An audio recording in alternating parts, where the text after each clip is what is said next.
আবার কি আসে? ম্যাডাম, 1 ঘন্টা সময় কাটানোর জন্য 2 লক্ষ টাকা। আরে কি? আরে কি হলো, তুমি এভাবে চিৎকার করছো কেন? আরে আমি বিল দিতেছি, বিলটা দিয়ে আসতেছি। ও আচ্ছা। আরে ছোট লোকের বাচ্চা, কি বলছিস? 1 ঘন্টা সময় কাটানোর জন্য 2 লক্ষ টাকা?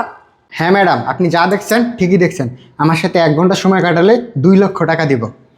কি হলো, এতক্ষণ ধরে ওখানে কিসের কথা বলতেছো? আরে আমি বিল দিতেছি, বিলটা দিয়ে আসতেছি। ও আচ্ছা ঠিক আছে, তুমি ওনাকে বিলটা দিয়ে এদিকে আসো। আচ্ছা ঠিক আছে, আসতেছি। এই ছোট লোকের বাচ্চা, তুই গ্যাস সিলিন্ডার নিয়ে ভিতরে আয়, তোর সাথে আমি পরে কথা বলবো। আই ভিতরে আয়, তোর সাথে আমি পরে কথা বলতেছি, যা ভিতরে।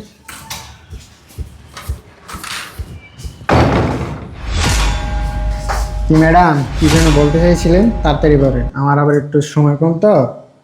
এই ছোট লোকের বাচ্চা, তোকে এত বড় সাহস কে দিছে যে তুই আমাকে বলতেছিস 1 ঘন্টা সময় কাটানোর জন্য 2 লক্ষ টাকা দিবি? হ্যাঁ ম্যাডাম, আপনি ঠিকই দেখেছেন।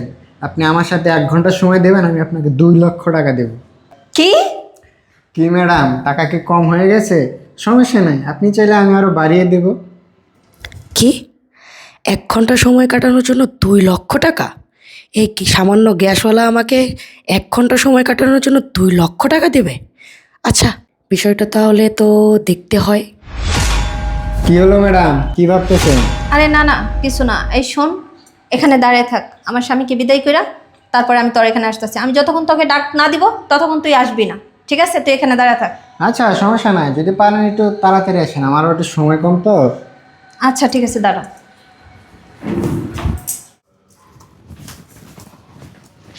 আরে তুমি এখনো কাজ করতেছো? হ্যাঁ, একটা ইম্পর্টেন্ট কাজ ছিল তো তাই করতেছি। ও, এই কাজটা তো তুমি পরেও করতে পারতা। না, এটা একটু ইম্পর্টেন্ট কাজ তো অফিসের, না করলেই হয় না। ও আচ্ছা আচ্ছা আচ্ছা, তুমি তো এই কাজটা কখন থেকে করতেছো? এখনো তোমার এই কাজটা শেষ হয় নাই? আরে দেখো না, এমন একটা ফাইল নিয়ে কাজ করতেছি, অনেক ক্রিটিক্যাল, মাথায় ঢুকতেছে না। আর তোমার কি সমস্যা, তুমি এত তাড়াহুড়া করতেছো কেন? কোনো কাজ আছে?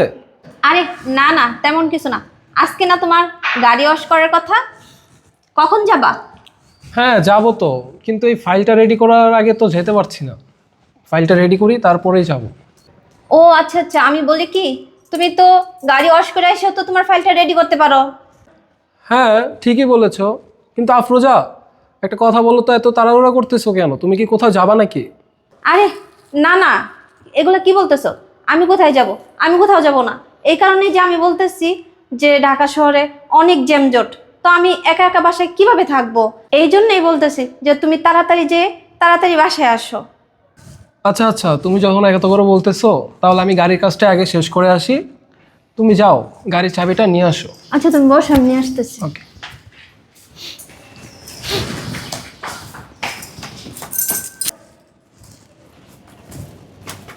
এই নাও তোমার গাড়ির চাবি। আচ্ছা আফরোজা, তুমি সাবধানে থেকো, আমি আসতেছি। হ্যাঁ আচ্ছা ঠিক আছে, তাড়াতাড়ি সাবধানে যেও। ওকে। যাক, আমার স্বামী তো চলেই গেছে, এখন গ্যাস সিলিন্ডারওয়ালাকে ডাক দিতে হয়। এই কই রে সিলিন্ডারওয়ালা, এদিকে আই তো, এদিকে আস। বস এখানে। এখন কি বলবি এখন বল। এখন আমার স্বামী চলে গেছে, আমি তো কত কথাই বলতেছি। বল কি বলবি বল, শুনতেছি আমি। তোকে তো এতক্ষণ আমি রাখছি, আমার স্বামী চলে গেছে, এখন তো কথা বলবি না? হ্যাঁ বলবো তো। তো ম্যাডাম, ওই যে বললাম 1 ঘন্টা সময় দিলে 2 লক্ষ টাকা দিব, তো রাজি তো?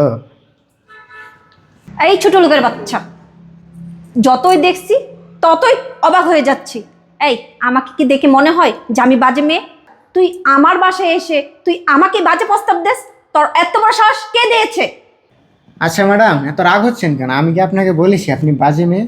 আসলে কি জানেন, টাকার কাছে নারী নাচে। আচ্ছা এত কথা বাদ দেন, এখন আপনি বলেন, আপনি কি রাজি না? কি ব্যাপার, সামান্য গ্যাসওয়ালা হয়ে ও এত টাকা কোথায় পেল? এটা তো আমার দেখতে হয়। কি ভাবতেছেন? আরে না, কিছু না। আচ্ছা, টাকা কি কম হয়ে গেছে? সমস্যা নাই, আমি আরো 1 লাখ টাকা বাড়িয়ে দেব। এই, করিস তো গ্যাস সিলিন্ডারের চাকরি, আবার আমাকে বলছিস 1 লক্ষ টাকা বাড়িয়ে দিবি? এই ছোট লোকের বাচ্চা, এত টাকা তুই এক লোকের চোখে দেখেছিস? আরে ম্যাডাম, আপনি তো চিন্তা করতেছেন কেন? আমি গ্যাসের দোকানে চাকরি করি, আর যেখানে চাকরি করি, আমার কাছে টাকা না থাকলে কি আপনাকে অফার করতাম? এখন আপনি বলেন, আপনি কি কাজটা করতে রাজি? ছোট লোকের বাচ্চার টাকার গরম দেখি অনেক। হ্যাঁ, আমি এই কাজটা করতে রাজি, কিন্তু আমার একটা শর্ত আছে। কি শর্ত? আমাকে আগে টাকা দিতে হবে, তারপরে তোর সাথে কাজ করব। আচ্ছা সমস্যা নাই, দিলাম। আগে দে হাতে টাকা।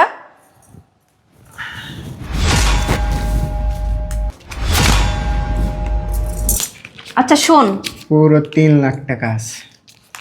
আচ্ছা শোন, তোকে আমি একটা কথা বলি। আমি কাপড়গুলো চেঞ্জ করে আসি, তুই বস, তারপরে আমি তোর সাথে বেডরুমে যাব। ওকে আচ্ছা বস তুই। যাও। আরে ম্যাডাম, আপনি না ড্রেস চেঞ্জ করতে গেলেন, আপনি দেখে আবার সেম ড্রেসে চলে আসলেন। এই শাড়িতে তোমার সাথে আগে না হয় এনজয় করে নিই, তারপরে এই শাড়ি চেঞ্জ করে বেডরুমে যেয়ে তোমার সাথে এনজয় করব। ও আচ্ছা, চাইলাম জল আর পাইলাম শরবত। হ্যাঁ, তুমি পাইলা জল। আরে আরে ম্যাম, লাঠি লাঠি কেন? হ্যাঁ এই লাঠি দিয়েই তোমাকে আদর করব। আরে আরে আরে ম্যাম, বুঝছো? আরে এই কি হয়েছে এখানে, এত চিল্লাচিল্লি করতেছো কেন? আরে তুমি আসছো, একটু এদিকে আসো তো, আসো। দেখো এই কি ছেলেটা, হয়েছে এখানে? তোমার হাতে লাঠি কেন? এই ছেলেটা গ্যাস সিলিন্ডার গ্যাস দিতে আসছে, আমাকে আইসা টাকার অফার করে। আমাকে 3 লাখ টাকার অফার করছে যে আমি তার সাথে থাকতাম 1 ঘন্টা। আরে আরে আফরোজা, তুমি মাথা ঠান্ডা করো। এই বাইরের লোক না, এ আমার বন্ধু। এটা আমি আসলে শিখাই দিছিলাম তো, তাই বলছে এরকম, বুঝছো? কি বললা? তোমার বন্ধুকে তুমি শিখিয়ে দিছো যে তো আমার সাথে বাজে কাজ করার জন্যে? আসলে তুমি মাথা ঠান্ডা করো, আমি বলতেছি যা, বুঝছো? আসলে আফরোজা দেখো, আমি তো অফিসের কাজে সারাদিনই বাইরে বাইরে থাকি, মাঝে মাঝে রাতেও বাসায় আসতে পারি না। জানো, ইদানিং না তোমাকে নিয়ে আমার ভীষণ সন্দেহ জেগেছিল, তাই আর কি তোমাকে একটু ছোট্ট পরীক্ষা দিয়ে টেস্ট করলাম। সি সি শুভ, তুমি আমাকে নিয়ে এত বাজে চিন্তা ভাবনা করো? তুমি আমাকে কি ভাবছো যে আমি অন্য ছেলেদেরকে নিয়ে, পরপুরুষ নিয়ে আমি ঘরে সময় কাটাবো? না, তুমি ঠিকই অফিসে যাও, কিন্তু আমি কাউরে নিয়ে থাকি না। আমি আমার রুমে একাই থাকি। কখন আমার স্বামী আসবে, কখন আমার স্বামীকে আমি কি করব না করবো সেটা আমি ভাবি। আর তুমি কি মনে চিন্তা ভাবনা নিছো যে আমি পরপুরুষের সাথে প্রেম করব? না শুভ, আমাকে এতটাও বাজে মেয়ে ভাইবো না তুমি। শুভ, তুমি কি ভুলে গেছো যে আমরা ভালোবেসে বিয়ে করছি? মা বাবার অজান্তে আমি বিয়ে করছি, আমি সব ফলায় রেখে আসছি তোমার কাছে, আর তুমি নাকি আমাকে এভাবে এত সন্দেহ করো? সি শুভ, তুমি আজকে আমার সাথে যা করছো, আমি আজকে অনেক কষ্ট পাইছি। তুমি তো আমাকে বলতে পারতা যে আমি পরকীয়া লিপ্ত আছে কিনা, আমি সত্য কথা বলতাম, কিন্তু আমাকে এরকম সন্দেহ করছো, আমি অনেক কষ্ট পাইছি। শুভ, এই মনে তুমি ছাড়া আমার আর কেউ নেই। শুভ, তুমি আজকে যা করছো মোটেও ঠিক করো নাই। আরে আফরোজা, তুমি প্লিজ রাগ করো না। আসলে দেখো, আমি আজকে যে কাজটা তোমার সাথে করেছি, এটা আমি কী জন্য করেছি জানো?